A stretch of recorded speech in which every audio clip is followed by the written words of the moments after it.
বর্তমান দিনের একটা কমন সমস্যা হলো অনিদ্রায় ভোগা। হয়তো সারা দিন যাবৎ কোনো ব্যক্তি কাজ করছে, ব্যস্ততার মধ্যে রয়েছে, কিন্তু দেখা যায় যে যখন দিনের শেষে রাত্রেবেলায় সে বাড়ি ফিরছে এবং চেষ্টা করতে যে না আমি ঠিকমতো করে ঘুমাবো, তখন কিন্তু সে কিছুতেই ঘুমাতে পারছে না, কারণ তার ঘুম আসছেই না। আমার আজকে আলোচনার বিষয়বস্তু হলো এইটাই যে এখনকার দিনের এই মারাত্মক সমস্যাটাকে আমরা কিভাবে কাটাবো। খুব সহজভাবে চাইলেই কিন্তু এই অনিদ্রার সমস্যাকে আমরা কাটাতে পারি। সেই নিয়ে দু চারটে কথা বা বলতে পারো টিপস আমি তোমাদের সাথে আজকে শেয়ার করে নেব।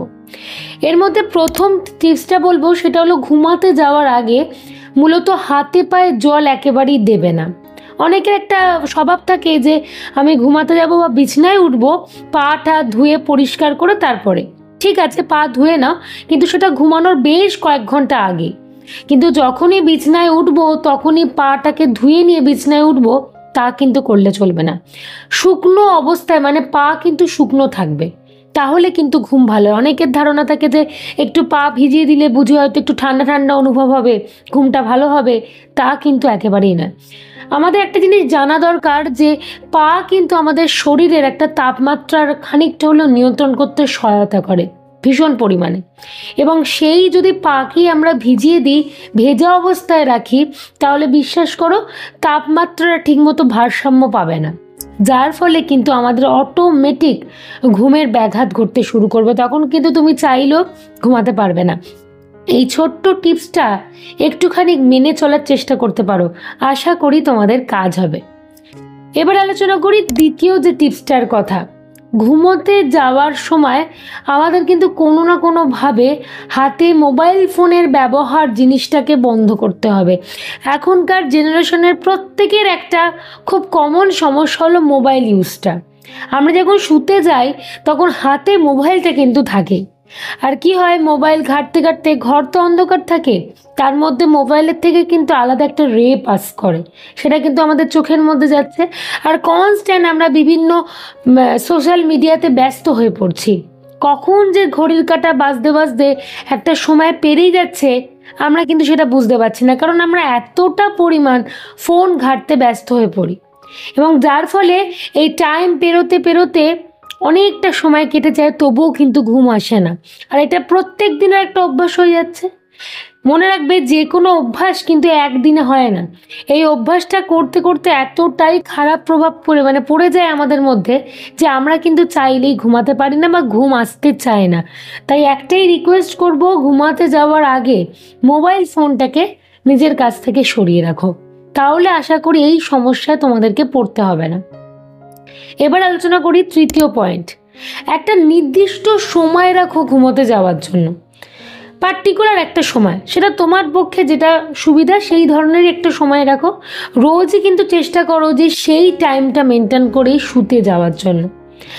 আসলে আমাদের শরীরের মধ্যে না একটা বায়োলজিক্যাল ক্লক থাকে, সেই ক্লকটা তার মতো করে কাজ করার চেষ্টা করে। ধরো দেখা গেল একদিন একটা টাইমে আমরা ঘুমাতে যাচ্ছি, কালকে আরও হয়তো তার থেকে 2 ঘন্টা পর ঘুমাতে গেলাম, তার পরের দিনকে আবার পার্টিকুলার টাইমটা 2 ঘন্টা আগে শুতে গেলাম।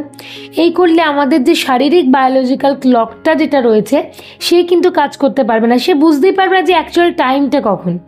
ওই জন্য দেখবে অটোমেটিক আমাদের ঘুম কিন্তু আসবে না।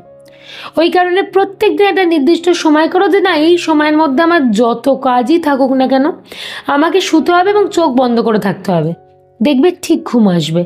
একটা দিন, 2 দিন, 3টে দিন এইভাবে অভ্যাস করতে করতে করতে দেখবে আর কিন্তু সমস্যায় পড়তে হবে না। আর প্রত্যেক দিন একটা মানুষের সুস্থ থাকার জন্য 7 থেকে 8 ঘন্টা কিন্তু ঘুমের প্রয়োজন রয়েছেই, কারণ 7-8 ঘন্টা না থাকলে ঘুমাতে না পারলে শরীর কিন্তু চনমনে থাকবে না, নানা রকম সমস্যা, বিভিন্ন দেখবে মানসিক চাপ বৃদ্ধি পায়, টেনশন বৃদ্ধি পায়, মানসিক সমস্যা, নানা সমস্যা কিন্তু আমাদের এসে আর কি জর্জরিত হয়ে যায় আমাদের শরীরের মধ্যে।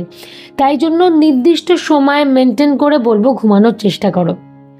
4 নম্বর পয়েন্টের কথা বলি।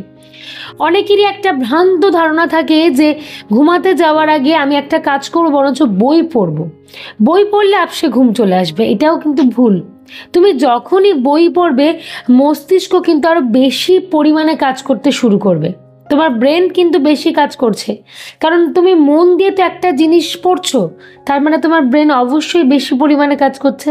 তাই তোমার উচিত মস্তিষ্ককে শুতে যাওয়ার আগে রেস্ট দেওয়া, কারণ সারাদিন তুমি নানা কাজের মধ্যে ব্যস্ত থাকছোই, তারপর যখন শুতে যাচ্ছ তখন যদি তুমি আমার বই পড়ো, তার মানে তো তুমি মস্তিষ্ককে খাটিয়েই যাচ্ছ, তাহলে রেস্টে তাকে কখন দিচ্ছ? এই করতে গিয়ে কিন্তু আমাদের ঘুম আসতে চায় না। তাই এই ভ্রান্ত ধারণাটা থেকে বেরিয়ে আসতে হবে যে আমাদেরকে বই পড়লেই বুঝি ঘুম চলে আসবে। না, কখনোই বই পড়ার অভ্যাসটা রাতের বেলা করবে না। বই অন্য সময় পড়তে পারো, তোমার পছন্দের, সেটা তালিকায় থাকতেই পারে, কিন্তু সেটা রাতের বেলা নয়, রাতের বেলা শুতে যাওয়ার আগে না। এবং শেষ পয়েন্টের কথা বলবো, মনে রাখবে যে খাবার দাবার মানে রাতের আমরা যেটা ডিনার করি না, সেই সময়টাকে অন্ততপক্ষে ঘুমের থেকে 2 থেকে 2.5 ঘন্টা আগে করে নিতে হবে। কারণ রাতের বেলা আমাদের শরীরের পরিপাক তন্ত্রটা না খুব ধীর গতিতে চলে, অত চটজলদি কাজ করতে পারে না। সকালবেলা যে ক্ষমতাটা থাকে রাতের বেলা কিন্তু সেই ক্ষমতাটা থাকে না, পরিপাকতন্ত্র অত্যন্ত পরিমাণে ধীরে হয়ে যায়, মানে মূলত এটা সন্ধ্যের পর থেকেই হয়ে যায়। তাই আমাদের চেষ্টা করতে হবে, আমরা যদি রাত্রি 10টায় ঘুমাতে যাই কি 11টায় ঘুমাতে যাই, তার 2 ঘন্টা আগে আমরা আমাদের ডিনারটাকে কিন্তু সেরে নেব। কারণ তাহলে খুব ভালোভাবে আমাদের গ্যাস অম্বলের সমস্যাটা তৈরি হবে না, আস্তে আস্তে জিনিসটা ডাইজেস্ট হয়ে যাবে, তখন দেখবে তোমার ঘুম অনায়াসেই চলে আসবে। কিন্তু তুমি যদি মনে করো যে না আমি খেয়ে দিয়ে একেবারে শুয়ে পড়বো, তখন কি হবে, একটা ভেতর কিন্তু অ্যাসিডিটির পরিমাণ বৃদ্ধি পাবে, হজম ঠিকমতো খাবার দাবার হবে না। তাহলে কি হয় বলো তো, সমস্যা হয়, ঘুম আসতে চায় না, কারণ ভেতরে একটা শারীরিক কষ্ট হচ্ছে, পরিপাক তন্ত্র অত্যন্ত ধীর গতিতে চলছে, তখন অটোমেটিক ঘুম হবে না। আর চেষ্টা করবে রাতের দিকে অতিরিক্ত পরিমাণে তেল মশলাযুক্ত খাবার যতটা সম্ভব অ্যাভয়েড করা যায় ততটাই ভালো, কারণ এই সমস্ত খাবার দাবার খেলেও কিন্তু আমাদের হজম ঠিকমতো হয় না, যার ফলে নানা সমস্যা তৈরি হয় এবং আমাদের ঘুম কিন্তু আসতে চায় না। তাহলে বুঝতেই পারছো, অনিদ্রার এই সমস্যাটা খুব সাধারণ একটা সমস্যা। আমরা চাইলেই কিন্তু এই সমস্যা থেকে সহজেই বেরিয়ে আসতে পারি এই ছোট্ট টিপসগুলো একটু মাথায় রেখে।